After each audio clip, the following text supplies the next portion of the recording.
D'où dois-je partir ? J'enregistre cet audio en début d'année scolaire et je pense en particulier, mais pas uniquement, aux terminales qui sont en train normalement de découvrir la récurrence.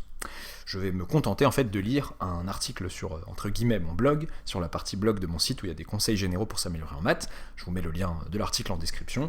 Et certains propos de cet audio vont aller rejoindre en fait partiellement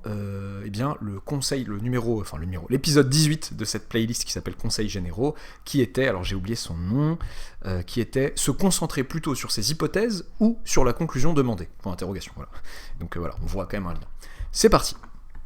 Donc, d'où dois-je partir ? Cette question revient très souvent sur les lèvres et dans les esprits des élèves. La situation la plus emblématique est celle de l'étape d'hérédité dans une récurrence. En bref, on explique aux élèves qu'il faut partir de Pn pour démontrer Pn plus 1. Ce que l'on veut dire, c'est que l'on prend Pn comme hypothèse de récurrence, et qu'on se fixe pour objectif d'arriver à Pn plus 1. Mais ce qu'en retiennent beaucoup d'élèves, c'est qu'il faut nécessairement écrire Pn en premier lieu dans notre... pour aboutir à Pn plus 1, quoi. La première ligne que je dois écrire, c'est partir de Pn, afin, par transformation successive appliquée à Pn, d'arriver à Pn plus 1. Même si l'on peut s'en contenter dans bon nombre de cas, c'est parfois se brider inutilement. Dans des situations simples, entre guillemets, par exemple, où Pn est une certaine inégalité et où l'on peut facilement aboutir à Pn plus 1 par transformation successive licite, multiplier par un réel strictement positif, ajouter ou soustraire de côté un réel, un truc comme ça, ou multiplier par un réel négatif et inverser le sens négatif, etc. Voilà. Eh bien, dans ces cas-là, procéder ainsi peut suffire. Partir de Pn et espérer idylliquement aboutir à Pn plus 1, ça peut arriver. Mais il peut aussi arriver que le passage de Pn à Pn plus 1 ne soit pas évident. Il peut arriver qu'en triturant Pn sous tous les angles, on ne parvienne pas à Pn plus 1.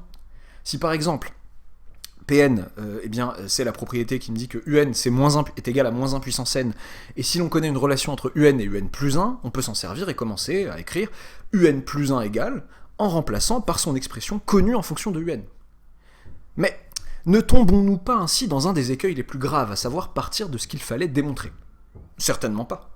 Nous ne sommes pas partis de Un plus 1 égale moins 1 puissance n plus 1, ce qui serait Pn plus 1, quoi. Si Pn plus 1 est une égalité, rien ne nous interdit de partir de l'un de ses membres, justement pour établir cette égalité.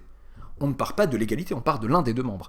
Et donc, je suggère en description de la vidéo ou ailleurs, on verra, un exercice récent qui m'a fait penser à ça, un exercice que j'ai résolu, en partant d'un des deux membres de l'égalité qu'il fallait avoir pour aboutir à Pn plus 1. On n'aura donc pas forcément, entre guillemets, commencé par Pn, mais on l'aura utilisé au cours de notre raisonnement pour aboutir à Pn plus 1. Pn, c'est une bille dans ma poche, c'est une hypothèse que j'ai dans ma poche et je la sors quand je veux. Plus généralement, lorsqu'on suppose la proposition A et que l'on doit montrer la proposition B, on part de la connaissance de A et peut-être d'autres choses connues par ailleurs pour arriver à B. Il ne s'agit donc pas nécessairement de partir de l'écriture de la proposition A en premier lieu pour obtenir par transformation successive la proposition B.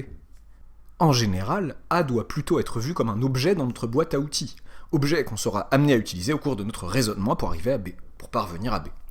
Il se peut que l'on se serve de A dès la première ligne de notre rédaction, et il se peut que non, que l'on parte plutôt d'une autre information à notre disposition, et que A serve à nous débloquer en cours de route.